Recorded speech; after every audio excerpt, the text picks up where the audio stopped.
ਅੰਮ੍ਰਿਤਸਰ ਦੇ ਨਾਰਾਇਣਗੜ੍ਹ ਇਲਾਕੇ ਦੇ ਵਿੱਚ ਦੁਪਹਿਰ ਵੇਲੇ ਪੰਜਾਬ ਪੁਲਿਸ ਅਤੇ ਕੁਝ ਗੈਂਗਸਟਰਾਂ ਦਾ ਆਮੋ ਸਾਹਮਣਾ ਹੁੰਦਾ ਹੈ। ਉਸ ਤੋਂ ਬਾਅਦ ਫਾਇਰਿੰਗ ਵੀ ਹੁੰਦੀ ਹੈ। ਹਾਲਾਂਕਿ ਭੀੜ ਭਾੜ ਵਾਲਾ ਇਲਾਕਾ ਸੀ। ਬੜੀ ਸੂਝ-ਬੂਝ ਦੇ ਨਾਲ ਪੁਲਿਸ ਨੇ 2 ਗੈਂਗਸਟਰਾਂ ਨੂੰ ਵੀ ਕਾਬੂ ਕਰ ਲਿਆ। ਪਰ ਪੂਰੀ ਕਹਾਣੀ ਬੜੀ ਹਰ ਕਿਸੇ ਨੂੰ ਜਾਣਨ ਦੀ ਲੋੜ ਵੀ ਹੈ, ਹਰ ਕੋਈ ਜਾਣਨਾ ਵੀ ਚਾਹੁੰਦਾ ਹੈ। ਤਾਂ ਮੇਰੇ ਨਾਲ ਇਸ ਵੇਲੇ ਅੰਮ੍ਰਿਤਸਰ ਦੇ ਪੁਲਿਸ ਕਮਿਸ਼ਨਰ ਜਸਕਰਨ ਸਿੰਘ ਜੀ ਨੇ। ਉਹਨਾਂ ਤੋਂ ਜਾਣਦੇ ਹਾਂ ਕਿ ਆਖਿਰਕਾਰ ਉਹਨਾਂ ਗੈਂਗਸਟਰਾਂ ਦਾ ਉਸ ਥਾਂ ਤੇ ਇਕੱਠੇ ਹੋਣਾ ਔਰ ਪੁਲਿਸ ਦਾ ਟਾਕਰਾ ਉਸੇ ਥਾਂ ਤੇ ਹੀ ਹੋਣ ਦੇ ਪਿੱਛੇ ਦੀ ਅਸਲ ਵਜ੍ਹਾ ਕੀ ਹੈ। ਸਭ ਤੋਂ ਪਹਿਲਾਂ ਤਾਂ ਸਰ ਹਰ ਕੋਈ ਇਹੀ ਸਵਾਲ ਜਾਣਨਾ ਚਾਹੁੰਦਾ ਕਿ ਉਹ ਜਿਹੜੇ ਗੈਂਗਸਟਰ ਸੀ ਉਸ ਇਲਾਕੇ ਦੇ ਵਿੱਚ ਕੀ ਕਰ ਰਹੇ ਸਨ। ਅਰਜੀਵ ਜੀ, ਸਭ ਤੋਂ ਪਹਿਲਾਂ ਤਾਂ ਮੈਂ ਦੱਸਣਾ ਚਾਹਾਂਗਾ ਕਿ ਜਿਹੜਾ ਸਾਡਾ ਹੁਣ ਪੁਲਿਸ ਦਾ ਤੰਤਰ ਹੈ ਬਹੁਤ ਚੁਸਤ ਦਰੁਸਤ ਹੋਇਆ। ਸਾਡਾ ਪਬਲਿਕ ਵੱਲੋਂ ਵੀ ਬਹੁਤ ਜ਼ਿਆਦਾ ਕੋਆਪਰੇਸ਼ਨ ਹੈ। ਸੋ ਤਕਰੀਬਨ 30 ਤਰੀਕ ਦੀ ਸਾਨੂੰ ਇਹ ਗੱਲ ਸਮਝ ਆ ਰਹੀ ਸੀ ਕਿ ਕੁਝ ਸ਼ੱਕੀ ਲੋਕ ਕੁਝ ਸ਼ੱਕੀ ਵਾਹੀਕਲ ਤੇ ਤੁਰੇ ਫਿਰਦੇ ਨੇ, ਯੂਥ ਟਾਈਪ ਨੇ। ਸੋ ਜਿਹੜਾ ਉਹ ਛਾਟਾ ਏਰੀਆ ਸੀਗਾ ਉਹਦੇ ਵਿੱਚ ਕੁਝ ਅਸੀਂ ਅਲਰਟ ਕੀਤਾ ਹੋਇਆ ਸੀਗਾ। ਸਾਡੇ ਉੱਥੋਂ ਦੇ ਜਿਹੜੇ ADCP2 ਜਿਨ੍ਹਾਂ ਨੂੰ ਪ੍ਰਭਜੋਤ ਸਿੰਘ SP ਸਿਟੀ ਨੇ ਔਰ DSP ਇਹਨਾਂ ਨੂੰ ਵੀ ਹਦਾਇਤ ਸੀਗੀ ਕਿ ਤੁਸੀਂ ਆਪਣੀਆਂ ਜਿਹੜੇ ਨਾਕੇ ਵਗੈਰਾ ਇਹਨੂੰ ਅਲਰਟ ਰੱਖੋ। SHO ਛਾਟਾ ਜਿਹੜੇ ਸੀਗੇ ਉਹ ਵੀ ਸਤਰਕ ਸੀਗੇ ਤੇ 1 ਤਰੀਕ ਨੂੰ ਇਸ ਸਤਰਕਤਾ ਨੂੰ ਦੇਖਦਾ ਹੋਇਆ ਕਿ ਜਿਹੜੀ ਵਾਹੀਕਲ ਜਿਹਦੇ ਵਿੱਚ 5-6 ਜਿਹੜੇ ਗੈਂਗਸਟਰ ਸੀਗੇ ਇਨੋਵਾ ਗੱਡੀ ਤੇ ਜਦੋਂ ਸ਼ੱਕੀ ਤੌਰ ਤੇ ਆਏ ਤੇ ਉਹਨਾਂ ਨੂੰ ਰੋਕਣ ਦੀ ਕੋਸ਼ਿਸ਼ ਕੀਤੀ ਤੇ ਉਹਨਾਂ ਨੇ ਦੌੜਾ ਲਿਆ।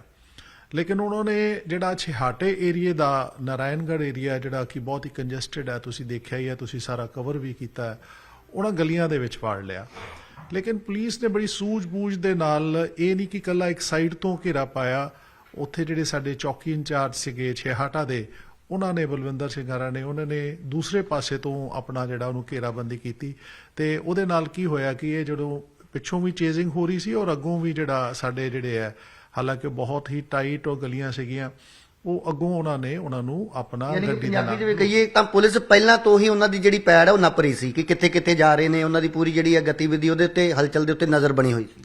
ਸਪੈਸੀਫਿਕਲੀ ਕਹੀਏ ਤਾਂ ਸਾਨੂੰ ਇਹ ਸੀਗਾ ਕਿ ਕੁਝ ਮੂਵਮੈਂਟ ਹੈ ਲੇਕਿਨ ਐਗਜ਼ੈਕਟ ਨੰਬਰ ਨਹੀਂ ਸੀ ਪਤਾ, ਗੱਡੀ ਦਾ ਨਹੀਂ ਸੀ ਪਤਾ, ਉਸ ਏਰੀਏ ਦਾ ਸੀਗਾ ਕਿ ਇੱਧਰ ਕੋਈ ਸ਼ੱਕੀ ਤੁਰੇ ਫਿਰਦੇ ਨੇ। ਸੋ ਇੰਨੀ ਕੁ ਗੱਲ ਦੇ ਨਾਲ ਹੀ ਅਸੀਂ ਜਿਹੜਾ ਉਹ ਆਪਣਾ ਜਿਹੜਾ ਉਹ ਡਿਵੈਲਪ ਕੀਤਾ ਔਰ ਇਹ ਵੀ ਪਤਾ ਲੱਗਿਆ ਸੀਗਾ ਹੁਣ ਵੀ ਸਾਨੂੰ ਪੂਰੀ ਉਹਦੇ ਵਿੱਚ ਹੈ ਕਿ ਇਹ ਕਿਸੇ ਟਾਰਗੇਟ ਨੂੰ ਸ਼ੂਟ ਆਊਟ ਕਰਨਾ ਸੀਗਾ। ਸੋ ਇਹਦੇ ਨਾਲ ਇੱਕ ਤਾਂ ਵੱਡੀ ਗੱਲ ਹੈ ਕਿ ਉਹ ਜਿਹੜਾ ਟਾਰਗੇਟ ਬਚ ਗਿਆ ਔਰ ਉਹਦੀ ਜਿਹੜੀ ਹੈ ਨਹੀਂ ਤਾਂ ਇੱਕ ਫੇਰ ਸਹਿਮ ਦਾ ਮਾਹੌਲ ਹੋ ਜਾਂਦਾ, ਇੱਕ ਜਾਨ ਜਾਣੀ ਸੀਗੀ। ਬਿਲਕੁਲ, ਜਿਹੜਾ ਤੁਸੀਂ ਟਾਰਗੇਟ ਕਹਿ ਰਹੇ ਹੋ ਜੋ ਸਾਡੀ ਜਾਣਕਾਰੀ ਹੈ ਕਿਉਂਕਿ ਉਸੇ ਦਿਨ ਸਿੱਧੂ ਮੂਸੇਵਾਲਾ ਦੇ ਪਿਤਾ ਵੀ ਅੰਮ੍ਰਿਤਸਰ ਦੇ ਵਿੱਚ ਸੀ ਔਰ ਕਿਹਾ ਜਾ ਰਿਹਾ ਕਿ ਉਸ ਇਲਾਕੇ ਦੇ ਵਿੱਚ ਕੋਈ ਇਸ ਤਰੀਕੇ ਦੀ ਵਾਰਦਾਤ ਨੂੰ ਅੰਜਾਮ ਤਾਂ ਨਹੀਂ ਸੀ ਇਹ ਦੇਣਾ ਚਾਹੁੰਦੇ। ਨਹੀਂ, ਉਹਦਾ ਇਸ ਟਾਰਗੇਟ ਨਾਲ ਕੋਈ ਲਿੰਕ ਨਹੀਂ ਸੀ। ਇਹਨਾਂ ਦਾ ਆਪਣਾ ਹੀ ਕੋਈ ਗੈਂਗ ਦੇ ਸਿਸਟਮ ਦੇ ਵਿੱਚ ਸੀ, ਕੋਈ ਦੂਸਰੇ ਪਾਸਿਓਂ ਸੀਗਾ। ਕੁਝ ਇਹਨਾਂ ਦਾ ਆਪਸ 'ਚ ਲੈਣ ਦੇਣ ਦਾ ਮਸਲਾ ਸੀਗਾ ਜਿਹਦੀ ਸਾਨੂੰ ਇਨਫੋਰਮੇਸ਼ਨ ਸੀਗੀ ਔਰ ਇਹ ਆਪਸ 'ਚ ਵੀ ਪਹਿਲਾਂ ਥੋੜੀ ਬਹੁਤੀ ਇਹਨਾਂ ਦੀ ਝੜਪ ਚੱਲਦੀ ਰਹੀ ਸੀਗੀ।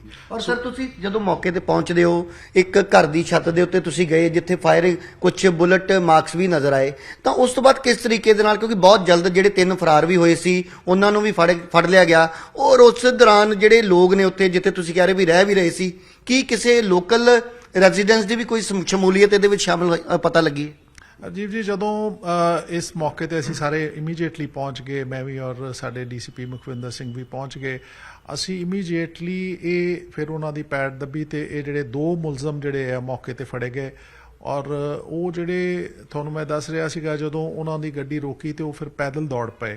ਸਾਡੇ ਜਿਹੜੇ ਉਸ ਵੇਲੇ ਮੌਕੇ ਤੇ ਹਾਜ਼ਰ ਸੀਗੇ ਉਹਨਾਂ ਨੇ SHO ਔਰ ਚੌਕੀ ਇੰਚਾਰਜ ਜਿਹੜੇ ਐਡੀਸ਼ਨਲ SHO ਪਲੱਸ ਉਹਨਾਂ ਦੇ ਜਿਹੜੇ ਮੁਲਾਜ਼ਮ ਸੀ ਪੂਰੇ ਤਗੜੇ ਹੋ ਕੇ ਉਹਨਾਂ ਦਾ ਪਿੱਛਾ ਕੀਤਾ ਤੇ ਉਹਨਾਂ ਨੇ ਫਿਰ ਗਲੀਓਂ ਗਲੀ ਦੌੜਦੇ ਹੋਇਆਂ ਕੋਠੇ 2-3 ਜਿਹੜੀਆਂ ਘਰਾਂ ਦੇ ਵਿੱਚ ਵੜੇ। ਲੇਕਿਨ ਉਹਨਾਂ ਹਾਲੇ ਤੱਕ ਕੋਈ ਕੋਠੀਆਂ ਵਾਲੇ ਜਿਹੜੇ ਘਰਾਂ ਵਾਲਿਆਂ ਦਾ ਤਾਂ ਕੋਈ ਇਹੋ ਜਿਹਾ ਰੂਲ ਨਹੀਂ ਆਇਆ। ਇੱਕ ਘਰ ਰਾਦਰ ਬੰਦ ਸੀਗਾ ਔਰ ਉਸ ਚੇਜ਼ ਦੇ ਵਿੱਚ ਵੀ ਉਹਨਾਂ ਨੇ ਫਾਇਰਿੰਗ ਵੀ ਕੀਤੀ। ਹੁਣ ਦੇਖਿਆ ਹੈ ਕਿ ਤਕਰੀਬਨ 5-6 ਜਿਹੜੇ ਫਾਇਰ ਉਹ ਇਹਨਾਂ ਨੇ ਸਾਡੇ ਜਿਹੜੇ ਹੈ ਮੁਲਾਜ਼ਮਾਂ ਦੇ ਉੱਤੇ ਕੀਤੇ ਹੈ ਲੇਕਿਨ ਉਹਦਾ ਉਹ ਡੱਕ ਕਰਕੇ ਤਕਰੀਬਨ ਬਚਾਅ ਹੋ ਗਿਆ। ਐਂਡ ਸਾਡੇ ਵੱਲੋਂ ਵੀ ਜਿਹੜੇ ਸਾਡੇ ਮੁਲਾਜ਼ਮ ਸੀ ਤਕਰੀਬਨ 10-12 ਫਾਇਰ ਹੋਏ ਲੇਕਿਨ ਸਾਡਾ ਪ੍ਰੀਕਾਸ਼ਨਸ ਲੈਂਦੇ ਹੋਇਆਂ ਹਵਾ ਦੇ ਵਿੱਚ ਕੀਤੇ ਤਾਂ ਕਿ ਉਹ ਕੋਈ ਇਹੋ ਜਿਹੀ ਮਸਲਾ ਨਾ ਆ ਜਾਏ ਕਿ ਕੋਈ ਸਿੱਧੀ ਗੋਲੀ ਕਿਸੇ ਕਿਉਂਕਿ ਆਮ ਜਿਹੜੇ ਲੋਕ ਉਹਨਾਂ ਦੀ ਜਾਨ ਬਚਾਉਣਾ ਵੀ ਇੱਕ ਬੜਾ ਅਸੀਂ ਕਹਿ ਸਕਦੇ ਕਿ ਚੈਲੰਜ ਇਹੋ ਜਿਹੀ ਸਿਚੁਏਸ਼ਨ ਦੇ ਵਿੱਚ ਬਣ ਜਾਂਦਾ ਹੈ। ਕਿਉਂਕਿ ਉਹ ਬਹੁਤ ਜ਼ਿਆਦਾ ਭੀੜਾ ਇਲਾਕਾ ਸੀ, ਕਾਫੀ ਲੋਕ ਉਸ ਵੇਲੇ ਡੇ ਟਾਈਮ ਦਾ ਸੀਗਾ, ਤਕਰੀਬਨ 1:30 ਵਜੇ ਦਾ ਟਾਈਮ ਹੋਣਾ। ਉਸ ਵੇਲੇ ਸਾਰੇ ਹੀ ਲੋਕੀ ਬਾਹਰ ਸੀਗੇ, ਦੁਕਾਨਾਂ ਦਾ ਏਰੀਆ ਹੈਗਾ, ਲੋਕੀ ਖਰੀਦ ਫਰੋਖਤ ਕਰ ਰਹੇ ਸੀਗੇ, ਮਾਰਕੀਟ 'ਚ ਜਾ ਰਹੇ ਸੀਗੇ ਤੇ ਉਹਦੇ ਵਿੱਚ ਜਿਹੜਾ ਹੈ ਤਕਰੀਬਨ ਬੜੀ ਪ੍ਰੀਕਾਸ਼ਨਸ ਲਈਆਂ ਗਈਆਂ ਔਰ ਪਿੱਛਾ ਵੀ ਕੀਤਾ ਗਿਆ। ਕੀ ਸਰ ਜਿਹੜੇ ਪੂਰੇ 5 ਤੁਸੀਂ ਲੋਕ ਹੁਣ ਤੱਕ ਗ੍ਰਿਫਤਾਰ ਕੀਤੇ ਨੇ, ਕੀ ਉਹਨਾਂ ਚੋਂ ਕੋਈ ਉਸ ਇਲਾਕੇ ਦੇ ਵਿੱਚ ਰਹਿ ਵੀ ਰਿਹਾ ਸੀ ਪਿਛਲੇ ਕੁਝ ਸਮੇਂ ਤੋਂ? ਨਹੀਂ, ਦੇਖੋ ਇਦਾਂ ਹੈ ਕਿ ਜਿਹੜੇ ਇਹ ਲੋਕ ਵੈਸੇ ਉਥੋਂ ਦੇ ਏਰੀਏ ਦੇ ਜਾਣੂ ਸੀਗੇ ਕਿਉਂਕਿ ਇਹ ਛਾਟਾ ਏਰੀਆ ਦੇ ਪਿੱਛੇ ਜਿਹੜਾ ਹੈਗਾ ਉਥੋਂ ਦਾ ਰਹਿਣ ਵਾਲਾ ਸੀਗਾ, ਇਸ ਏਰੀਏ 'ਚ ਤੁਰੇ ਫਿਰਦੇ ਰਹਿੰਦੇ ਸੀਗੇ ਔਰ ਇਹਨਾਂ ਦਾ ਕੁਝ ਜਿਹੜੇ ਅੰਮ੍ਰਿਤਸਰ ਰੂਰਲ ਏਰੀਏ ਦੇ ਸੀਗੇ, ਕੁਝ ਜਿਹੜਾ ਹੈਗਾ ਇੱਕ ਅੱਧਾ ਜਿਹੜਾ ਕ੍ਰਿਮੀਨਲ ਹੈ ਉਹ ਇਹਨਾਂ ਦਾ ਤਰਨਤਾਰਨ ਹੈ। ਪਰ ਕਿਉਂਕਿ ਇਸ ਏਰੀਏ ਦੇ ਵਿੱਚ ਇਹ ਪਹਿਲਾਂ ਵੀ ਆਉਂਦੇ ਜਾਂਦੇ ਰਹਿੰਦੇ ਸੀਗੇ ਔਰ ਇਸ ਕਰਕੇ ਇਹਨਾਂ ਨੂੰ ਇਸ ਏਰੀਏ ਦਾ ਪਤਾ ਸੀਗਾ। ਸੋ ਉਸ ਜਦੋਂ ਇਹ ਚੇਜ਼ ਦੇ ਵਿੱਚ ਫਿਰ ਕੋਠੇ ਵਗੈਰਾ ਟੱਪ ਕੇ ਤੇ ਇਹ ਆਪਣੇ ਜਿਹੜੇ ਇਹਨਾਂ ਦੇ ਵੈਪਨ ਵਗੈਰਾ ਸੀਗਾ ਇਹਨਾਂ ਨੇ ਫਾਇਰਿੰਗ ਕੀਤੀ, ਲੇਕਿਨ ਪਿੱਛਾ ਕਰਦਿਆਂ ਹੋਇਆ ਉਸ ਜਿਹੜਾ ਫਸਟ ਦੇ ਉਸ ਇਨਕਾਊਂਟਰ ਤੋਂ ਬਾਅਦ ਸਾਡਾ ਜਿਹੜਾ ਹੈਗਾ 2 ਜਿਹੜੇ ਕ੍ਰਿਮੀਨਲ ਸੀ ਫੜ ਲਏ, ਉਹਨਾਂ ਤੋਂ 5 ਜਿਹੜੇ ਸਾਡੇ ਵੈਪਨ ਸੀਗੇ ਉਹ ਅਸੀਂ ਉਦੋਂ ਹੀ ਰਿਕਵਰ ਕਰ ਲਏ।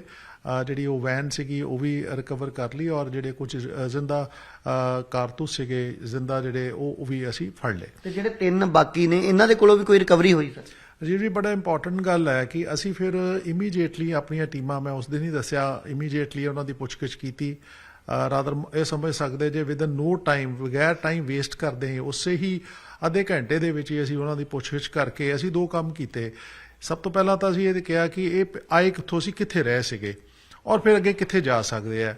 ਜਦੋਂ ਅਸੀਂ ਉਹ ਪੁੱਛਗਿੱਛ ਦੇਖਿਆ ਤੇ ਇਹ ਪਤਾ ਲੱਗਿਆ ਕਿ ਇਹ 30 ਦੀ ਰਾਤ ਕਿਸੇ ਇੱਥੇ ਹੋਟਲ ਜਿਹੜਾ ਹੈ, ਹੋਟਲ ਵੀ ਕਹਿ ਲਓ ਜਾਂ ਸਰਾਂ ਟਾਈਪ ਲੈ ਲਓ, ਸਿਵਲ ਲਾਈਨ ਦਾ ਸੀਗਾ, ਉਹਦੇ ਵਿੱਚ ਰਹੇ। ਅਸੀਂ ਇੱਕ ਟੀਮ ਉੱਥੇ ਭੇਜੀ, ਉਹਨਾਂ ਦੇ ਜਿਹੜੇ ਉੱਥੋਂ ਦੇ ਉਹਨਾਂ ਨੂੰ ਪੁੱਛਿਆ ਵੀ 30 ਨੂੰ ਰਿਹਾ ਤੇ ਉਹਨਾਂ ਨੇ ਕੋਈ ਰਿਕਾਰਡ ਨਹੀਂ ਸੀ ਬਣਾਇਆ ਹੋਇਆ। ਪਰ ਜਦੋਂ ਅਸੀਂ CCTV ਵਗੈਰਾ ਦੇਖੇ ਉਹਨਾਂ ਦੇ ਵਿੱਚ ਜਿਹੜੇ ਬਾਕੀ ਸਾਰਿਆਂ ਦੀਆਂ ਫੋਟੋਜ਼ ਵੀ ਆ ਗਈਆਂ।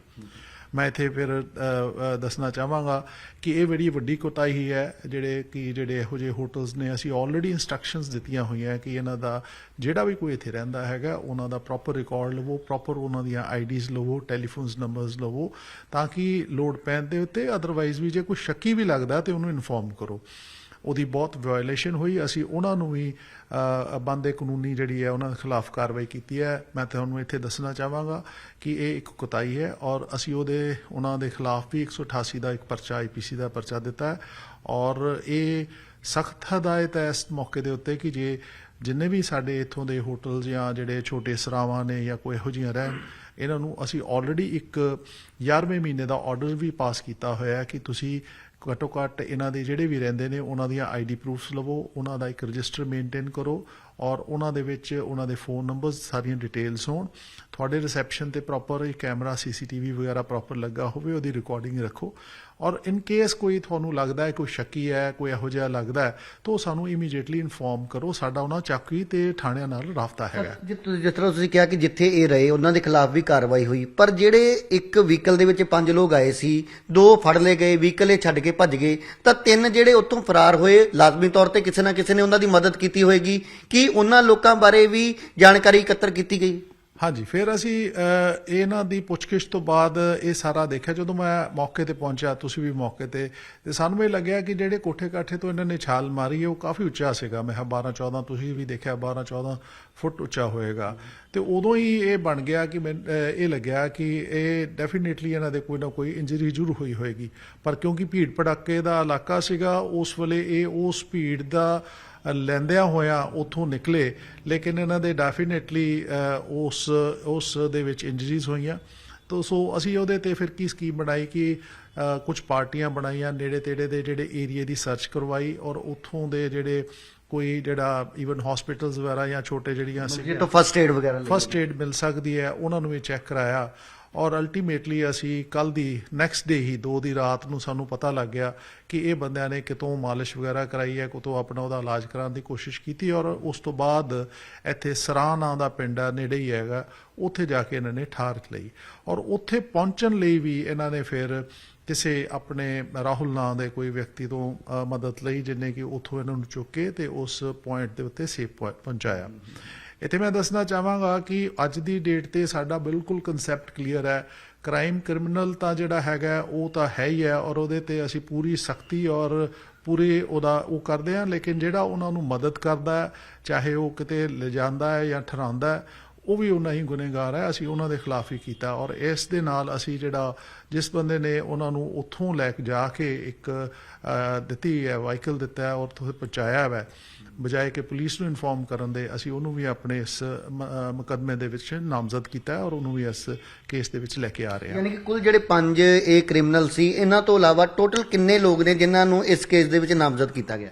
ਬੇਸਿਕਲੀ ਜਿਹੜਾ ਹੈਗਾ ਇਸ ਕੇਸ ਦੇ ਵਿੱਚ ਜਿਹਨੇ ਉਹ ਸਪੋਰਟ ਦਿੱਤੀ ਹੈ, ਇੱਕ ਤਾਂ ਉਹੀ ਜਿਹੜਾ ਅਸੀਂ ਉਹਨੂੰ ਨਾਮਜ਼ਦ ਕੀਤਾ ਹੈ, ਔਰ ਉਸ ਤੋਂ ਬਾਅਦ ਫਿਰ ਜਿੱਥੇ ਇਹਨਾਂ ਨੇ ਆਪਣੀ ਠਾਰ ਰੱਖੀ ਹੈ, ਅਸੀਂ ਉਹਨੂੰ ਪਨਾਹਗਾਰ ਦਾ ਜਿਹੜਾ ਹੈਗਾ ਗੁਨਾਹ ਜਿਹੜਾ 212 216 ਦੇ ਥੱਲੇ ਅਸੀਂ ਜਿਹੜਾ ਉਹਨੂੰ ਅਸੀਂ ਕਿਉਂਕਿ ਉਹਨੂੰ ਤਾਂ ਜਦੋਂ ਉਹਦੇ ਪਤਾ ਹੀ ਸੀਗਾ ਕਿ ਇਹ ਬੰਦੇ ਇੱਥੋਂ ਭੱਜੇ ਨੇ ਔਰ ਸਾਰੇ ਤਾਂ ਮੀਡੀਆ 'ਚ ਵੀ ਆ ਗਿਆ, ਤੇ ਉੱਥੇ ਜਾ ਕੇ ਉਹਨੇ ਰੱਖਿਆ ਬਜਾਏ ਕਿ ਪੁਲਿਸ ਨੂੰ ਇਨਫੋਰਮ ਕਰਨ ਦੇ, ਉਹਨੂੰ ਉਹਦੇ ਤੇ ਉਹਦਾ ਇਲਾਜ ਕਰਵਾਉਣ ਦੀ ਕੋਸ਼ਿਸ਼ ਕੀਤੀ। ਅਸੀਂ ਉਹਦੇ ਤੇ ਵੀ ਉਹ ਕੋਈ ਸਰਾਂ ਦਾ ਪਿੰਡ ਦਾ ਜਿਹੜਾ ਹੈਗਾ ਵਿਅਕਤੀ ਹੈ, ਜਿੱਥੋਂ ਅਸੀਂ ਫਿਰ ਅਲਟੀਮੇਟਲੀ ਉਹਨੂੰ ਅਰੈਸਟ ਕੀਤਾ ਇਹਨਾਂ ਤਿੰਨਾਂ ਮੁਲਜ਼ਮਾਂ ਨੂੰ, ਔਰ ਉਹਨਾਂ ਕੋਲ ਲਾਈਵ ਕਾਟੇਜਸ ਵੀ ਸੀਗੇ। ਵੈਪਨ ਤਾਂ ਉੱਥੇ ਸੁੱਟ ਕੇ ਫਟਾਫਟ ਜਾਂਦੇ ਆ, ਲੇਕਿਨ ਜਿਹੜੇ ਲਾਈਵ ਕਾਟੇਜਸ ਵੀ ਉਹਨਾਂ ਤੋਂ ਅਸੀਂ ਰਿਕਵਰ ਕੀਤੇ ਹੈਗੇ ਆ। ਸੋ ਉਹਨਾਂ ਨੂੰ ਉੱਥੋਂ ਦੇ ਜਿਹੜੇ ਘਰਦਿਆਂ ਨੇ ਪਨਾਹ ਦਿੱਤੀ ਹੈ, ਉਹਨਾਂ ਨੂੰ ਵੀ ਅਸੀਂ ਬੁੱਕ ਕੀਤਾ। ਸਰ, ਜਿਹੜੀ ਤੁਸੀਂ ਗੱਲ ਕਹੀ, ਪੁਲਿਸ ਟਾਈਮ ਟੂ ਟਾਈਮ ਇਹ ਅਪੀਲ ਵੀ ਕਰਦੀ ਹੈ ਲੋਕਾਂ ਨੂੰ, ਪਰ ਲੋਕ ਸ਼ਾਇਦ ਇਸ ਨੂੰ ਲਾਈਟਲੀ ਲੈ ਲੈਂਦੇ ਆ। ਪਰ ਜਿਹੜਾ ਹੁਣ ਤੁਸੀਂ ਤਾਜ਼ਾ ਮਾਮਲੇ ਦੇ ਵਿੱਚ ਦੱਸ ਰਹੇ ਹੋ ਕਿ ਜੇਕਰ ਚਾਹੇ ਉਹ ਕੋਈ ਕਿਰਾਏਦਾਰ ਹੈ, ਚਾਹੇ ਕੋਈ ਹੋਟਲ ਦੇ ਵਿੱਚ ਰਹਿਣ ਵਾਲਾ ਕੋਈ ਭਾਵੇਂ ਟੂਰਿਸਟ ਦੱਸ ਕੇ ਜਾਂ ਜੋ ਵੀ ਹੈ, ਜੇਕਰ ਉਹ ਆਪਣੇ ਦਸਤਾਵੇਜ਼ ਨਹੀਂ ਦਿੰਦਾ, ਤਾਂ ਹੁਣ ਅੱਗੇ ਤੋਂ ਅਸੀਂ ਕਹਿ ਸਕਦੇ ਹਾਂ ਕਿ ਪੁਲਿਸ ਉਹਨਾਂ ਦੇ ਨਾਲ ਸਖਤੀ ਦੇ ਨਾਲ ਪੇਸ਼ ਆਏਗੀ। ਰਾਜੀਵ ਜੀ, ਮੈਂ ਅੱਜ ਇਹ ਬਿਲਕੁਲ ਐਡਵਾਈਜ਼ ਵੀ ਕਰਨਾ ਚਾਹੁੰਦਾ ਤੇ ਵਾਰਨਿੰਗ ਵੀ ਦੇਣਾ ਚਾਹੁੰਦਾ ਸਖਤੀ ਦੇ ਨਾਲ।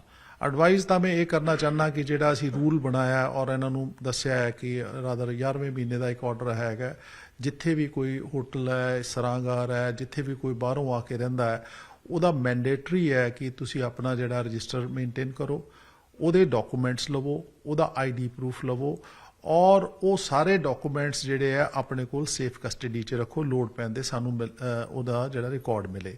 ਉਹਦੇ ਨਾਲ ਜਿਵੇਂ ਬਾਹਰ ਤੁਹਾਡਾ, ਮੈਂ ਨਹੀਂ ਕਹਿੰਦਾ ਕਮਰਿਆਂ ਦੇ ਵਿੱਚ, ਲੇਕਿਨ ਜਿੱਦਾਂ ਲੌਬੀ ਦੇ ਵਿੱਚ ਹੋ ਗਿਆ ਜਾਂ ਤੁਹਾਡਾ ਜਿਹੜਾ ਉੱਥੇ ਰਿਸੈਪਸ਼ਨ ਏਰੀਆ ਹੈ, ਉੱਥੇ ਉਹਦੀ CCTV ਕੈਮਰੇ ਲਾਏ ਜਾਣ ਔਰ ਉਹ ਵਰਕਿੰਗ ਕੰਡੀਸ਼ਨ 'ਚ ਹੋਣ, ਔਰ ਉਹਦਾ ਜਿਹੜਾ ਪ੍ਰੋਪਰ ਜਿਹੜਾ ਰਿਕਾਰਡ ਹੈ 3 ਮਹੀਨੇ ਦਾ, ਜਿਹੜਾ ਉਹਨੂੰ ਵੀ ਨਾਲ ਰੱਖਿਆ ਜਾਵੇ। ਔਰ ਇਨ ਕੇਸ ਜੇ ਆਪਾਂ ਨੂੰ ਲੱਗਦਾ ਹੈ ਕਿ ਇਹ ਸ਼ੱਕੀ ਹੈ, ਜਿਵੇਂ ਹੁਣ ਇਸ ਕੇਸ ਦੇ ਵਿੱਚ ਹੀ ਬਿਲਕੁਲ ਸ਼ੱਕੀ ਜੇ ਟਾਈਪ ਬੰਦੇ 6 ਬੰਦੇ 5-6 ਬੰਦੇ ਆਉਂਦੇ ਨੇ, ਸਡਨਲੀ ਆਉਂਦੇ ਨੇ ਔਰ ਉਹਨਾਂ ਦੀ ਐਕਟੀਵਿਟੀਜ਼ ਨੂੰ ਲੱਗਦਾ ਹੈ, ਤੇ ਇਹਨਾਂ ਲਈ ਮੈਂਡੇਟਰੀ ਹੈ ਕਿ ਇਹਨੂੰ ਪੁਲਿਸ ਨੂੰ ਇਨਫੋਰਮ ਕਰਨਾ। ਐਡਵਾਈਸ ਤਾਂ ਇਹੀ ਹੈ, ਲੇਕਿਨ ਅਲਟੀਮੇਟਲੀ ਵਾਰਨਿੰਗ ਇਹ ਹੈ ਕਿ ਜੇ ਇਹਨੂੰ ਫੋਲੋ ਨਹੀਂ ਕਰਨਗੇ ਤਾਂ ਫਿਰ ਅਸੀਂ ਇਹਨਾਂ ਦੇ ਖਿਲਾਫ ਕਾਨੂੰਨੀ ਕਾਰਵਾਈ ਵੀ ਕਰਾਂਗੇ, ਜਿਵੇਂ ਹੁਣ ਇਸ ਕੇਸ ਦੇ ਵਿੱਚ ਕੀਤੀ ਹੈ, ਪਰਚਾ ਵੀ ਦੇਵਾਂਗੇ ਔਰ ਉਹਦੇ ਤੇ ਅੱਗੇ ਇਨਵੈਸਟੀਗੇਟ ਵੀ ਕਰਾਂਗੇ। ਔਰ ਜੇ ਸਾਨੂੰ ਇਹ ਸ਼ਿਕਾਇਤਾਂ ਬਾਰ-ਬਾਰ ਆਈਆਂ ਤੇ ਅਸੀਂ ਫਿਰ ਕਾਰਪੋਰੇਸ਼ਨ ਨੂੰ ਲਿਖ ਕੇ ਉਹ ਜਿਹੜੀਆਂ ਚੀਜ਼ਾਂ ਉਹਨੂੰ ਸੀਲ ਵੀ ਕਰਾਵਾਂਗੇ। ਜੇ ਇਹ ਆਪਣਾ ਮੇਨਟੇਨ ਨਹੀਂ ਕਰ ਸਕਦੇ ਹੈ, ਚਾਹੇ ਉਹ ਸਰਾਂ ਹੈ, ਚਾਹੇ ਛੋਟਾ ਜਿਹਾ ਲੌਜ ਹੈ, ਜੇ ਇਹ ਮੈਂਡੇਟਰੀ ਚੀਜ਼ਾਂ ਨੂੰ ਨਹੀਂ ਮੇਨਟੇਨ ਕਰਨਗੇ ਤੇ ਅਸੀਂ ਬਿਲਕੁਲ ਕਾਨੂੰਨ ਦੇ ਮੁਤਾਬਕ ਸਖਤੀ ਵੀ ਕਰਾਂਗੇ ਤੇ ਅਲਟੀਮੇਟਲੀ ਇਹ ਜਿਹੜੀਆਂ ਉਹ ਇੰਸਟੀਚਿਊਟ ਜੋ ਵੀ ਖੋਲ੍ਹਿਆ ਹੋਇਆ ਉਹਨੂੰ ਫਿਰ ਅਸੀਂ ਸੀਲ ਕਰਾਉਣ ਵਾਲੇ ਪਾਸੇ ਵੀ ਜਾਵਾਂਗੇ। ਸਰ, ਇੱਥੇ ਬਹੁਤ ਜ਼ਰੂਰੀ ਹੈ ਇਹ ਸਵਾਲ, ਕਿਉਂਕਿ ਅੰਮ੍ਰਿਤਸਰ ਦੇ ਵਿੱਚ ਹਰ ਰੋਜ਼ ਲੱਖਾਂ ਦੀ ਤਾਦਾਦ ਦੇ ਵਿੱਚ ਬਾਹਰ ਤੋਂ ਸੈਲਾਨੀ ਜਿਹੜੇ ਨੇ ਉਹ ਆਉਂਦੇ ਨੇ, ਤਾਂ ਜਿਹੜੇ ਕ੍ਰਿਮੀਨਲ ਲੋਕ ਨੇ ਉਹਨਾਂ ਦੀ ਆੜ ਦੇ ਵਿੱਚ ਕੋਈ ਵੱਡੀ ਵਾਰਦਾਤ ਨੂੰ ਅੰਜਾਮ ਦੇ ਸਕਦੇ। ਪਰ ਸਵਾਲ ਇਹੀ ਹੈ ਕਿ ਤੁਸੀਂ ਕਿਹਾ ਕਿ ਸਖਤੀ ਵੀ ਕੀਤੀ ਜਾਏਗੀ, ਪਰ ਜੇਕਰ ਇਹ ਲੋਕ ਹੁਣ ਵੀ ਇਸ ਚੀਜ਼ ਨੂੰ ਸੀਰੀਅਸਲੀ ਨਹੀਂ ਲੈਂਦੇ ਤਾਂ ਕਿਸ ਤਰੀਕੇ ਦੀ ਸਖਤੀ, ਕੀ ਕਿਸੇ ਦੇ ਹੋਟਲ ਦੇ ਖਿਲਾਫ ਉਸ ਨੂੰ ਸੀਲ ਕਰਨ ਤੱਕ ਦੀ ਵੀ ਕਾਰਵਾਈ ਪੁਲਿਸ ਕਰ ਸਕਦੀ? ਜਿਵੇਂ ਮੈਂ ਦੱਸਿਆ ਹੀ ਹੈ ਜੀ, ਪਹਿਲਾਂ ਤਾਂ ਇਹ ਚੀਜ਼ ਹੈ ਕਿ ਇਸੇ ਕਰਕੇ ਐਡਵਾਈਜ਼ ਹੈ ਕਿ ਇਹਨੂੰ ਮੇਨਟੇਨ ਕੀਤਾ ਜਾਵੇ। ਅਸੀਂ ਵੈਸੇ ਚੈਕਿੰਗ ਵੀ ਕਰਾਵਾਂਗੇ, ਉਹਨਾਂ ਦੀ ਆਡਿਟ ਵੀ ਕਰਾਵਾਂਗੇ ਕਿ ਉਹਨਾਂ ਬਣਿਆ ਕਿ ਨਹੀਂ ਹੋਇਆ। ਔਰ ਜੇ ਕਿਸੇ ਕਿਸਮ ਦੀ, ਨਾ ਕੇਵਲ ਕਿ ਇਹ ਐਕਟੀਵਿਟੀ ਹੈ ਕਿ ਇਹ ਕ੍ਰਿਮੀਨਲ ਆ ਗਏ, ਕਿਸੇ ਟਾਈਪ ਦੀ ਵੀ ਜੇ ਕ੍ਰਿਮੀਨਲ ਐਕਟੀਵਿਟੀ ਸਾਡੇ ਨੋਟਿਸ 'ਚ ਆਈ ਔਰ ਇਹਨਾਂ ਨੇ ਸਾਡੇ ਨੋਟਿਸ 'ਚ ਨਾ ਲਿਆਂਦੀ ਜਾਂ ਉਹਨੂੰ ਮੇਨਟੇਨ ਨਾ ਕੀਤਾ, ਤੇ ਡੈਫੀਨੇਟਲੀ ਕਾਨੂੰਨ ਕਾਰਵਾਈ ਵੀ ਕਰਾਂਗੇ, ਪਰਚਾ ਵੀ ਕਰਾਂਗੇ। ਔਰ ਉਸ ਤੋਂ ਬਾਅਦ ਅਸੀਂ ਕਾਰਪੋਰੇਸ਼ਨ ਦੇ ਜਿਹੜੇ ਕੰਪੀਟੈਂਟ ਅਥਾਰਟੀ ਨੂੰ ਇਹ ਕਹਾਂਗੇ ਕਿ ਇਹ ਚਲਾਨ ਦੇ ਮਾਫਕ ਨਹੀਂ ਹੈਗੇ, ਇਹਨਾਂ ਨੂੰ ਤੁਸੀਂ ਸੀਲ ਕੀਤਾ ਜਾਵੇ। ਧੰਨਵਾਦ। ਤਾਂ ਇਹਨੇ ਅੰਮ੍ਰਿਤਸਰ ਦੇ ਪੁਲਿਸ ਕਮਿਸ਼ਨਰ ਜਸਕਰਨ ਸਿੰਘ ਜਿਨ੍ਹਾਂ ਨੇ ਉਸ ਪੂਰੇ ਘਟਨਾਕ੍ਰਮ ਬਾਰੇ ਜਾਣਕਾਰੀ ਦਿੱਤੀ ਔਰ ਨਾਲ ਦੀ ਨਾਲ ਅੰਮ੍ਰਿਤਸਰ ਔਰ ਕਿਉਂਕਿ ਸਰਹੱਦੀ ਖੇਤਰ ਹੈ, ਸਰਹੱਦੀ ਜ਼ਿਲ੍ਹਾ ਹੈ ਅੰਮ੍ਰਿਤਸਰ, ਤਾਂ ਬਹੁਤ ਜਿਹੜੀਆਂ ਦੇਸ਼ ਵਿਰੋਧੀ ਤਾਕਤਾਂ ਨੇ ਉਹ ਅਕਸਰ ਇਸ ਕੋਸ਼ਿਸ਼ ਦੇ ਵਿੱਚ ਰਹਿੰਦੀਆਂ ਨੇ ਕਿ ਕੋਈ ਵੱਡੀ ਵਾਰਦਾਤ ਨੂੰ ਅੰਜਾਮ ਦਿੱਤਾ ਜਾਵੇ। ਪਰ ਜਿੱਥੋਂ ਤੱਕ ਇਹਨਾਂ ਗੈਂਗਸਟਰਾਂ ਦਾ ਸਵਾਲ ਹੈ ਤਾਂ ਇਹ ਕਿਸੇ ਆਪਣਾ ਅਸੀਂ ਕਹਿ ਸਕਦੇ ਜਿਹੜਾ ਇਹਨਾਂ ਦਾ ਆਪਣਾ ਨੈਟਵਰਕ ਹੈ ਉਸ ਵਿੱਚ ਹੀ ਕਿਸੇ ਵਾਰਦਾਤ ਨੂੰ ਅੰਜਾਮ ਦੇਣ ਦੀ ਫਿਰਾਕ ਦੇ ਵਿੱਚ ਸਨ। ਪਰ ਪੁਲਿਸ ਵੱਲੋਂ ਪਹਿਲਾਂ ਤੋਂ ਹੀ ਇਹਨਾਂ ਦੀ ਜਿਹੜੀ ਪੈੜ ਹੈ ਉਹ ਨੱਪੀ ਜਾ ਰਹੀ ਸੀ। ਪਰ ਨਾਲ ਦੀ ਨਾਲ ਪੁਲਿਸ ਕਮਿਸ਼ਨਰ ਨੇ ਇੱਕ ਵੱਡੀ ਚੇਤਾਵਨੀ ਉਹਨਾਂ ਲੋਕਾਂ ਨੂੰ ਵੀ ਦਿੱਤੀ ਹੈ ਕਿ ਜੇਕਰ ਅੰਮ੍ਰਿਤਸਰ ਦੇ ਵਿੱਚ ਆ ਕੇ ਬਾਹਰ ਤੋਂ ਕੋਈ ਵੀ ਇੱਥੇ ਰੁਕਦਾ ਹੈ, ਕਿਉਂਕਿ ਬਹੁਤ ਸਾਰੀਆਂ ਸਰਾਵਾਂ ਨੇ, ਬਹੁਤ ਸਾਰੇ ਹੋਟਲ ਨੇ, ਜੇਕਰ ਉਹ ਲੋਕ ਉਹਨਾਂ ਦੀ ਪੂਰੀ ਵੈਰੀਫਿਕੇਸ਼ਨ ਨਹੀਂ ਕਰਦੇ, ਪੂਰੇ ਜਿਹੜੇ ਜ਼ਰੂਰੀ ਦਸਤਾਵੇਜ਼ ਨੇ ਜੇਕਰ ਉਹਨਾਂ ਦਾ ਰਿਕਾਰਡ ਮੇਨਟੇਨ ਨਹੀਂ ਕਰਦੇ ਤਾਂ ਉਹਨਾਂ ਦੇ ਖਿਲਾਫ ਵੀ ਆਉਣ ਵਾਲੇ ਦਿਨਾਂ ਦੇ ਵਿੱਚ ਪੁਲਿਸ ਜੋ ਹੈ ਉਹ ਸਖਤੀ ਦੇ ਨਾਲ ਜ਼ਰੂਰ ਪੇਸ਼ ਆਏਗੀ। ਕੈਮਰਾਮੈਨ ਹਨੀਸ਼ ਕੁਮਾਰ ਦੇ ਨਾਲ ਰਾਜੀਵ ਸ਼ਰਮਾ, ਨਿਊਜ਼ 18 ਅੰਮ੍ਰਿਤਸਰ।